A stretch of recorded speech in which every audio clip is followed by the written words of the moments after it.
Hey friends, if you wish to add or remove security tab from File Explorer on your Windows computer, then please watch this video. I will guide you through the procedure. So we need to open a certain registry editor registry option. So go to registry editor in the Windows search bar and open the registry editor window. Go to HKey current user, software, Microsoft, Windows, current version and policies. Now under policies, we will create another key named Explorer.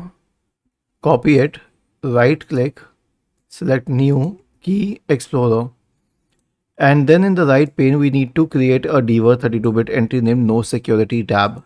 Right click in the open space, new dword 32-bit value, no security tab.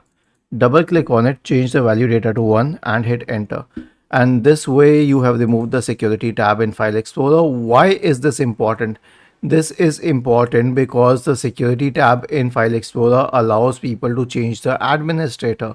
And if they can change the administrator, then they can take access to documents, files, and folders to which they were not supposed to be given access.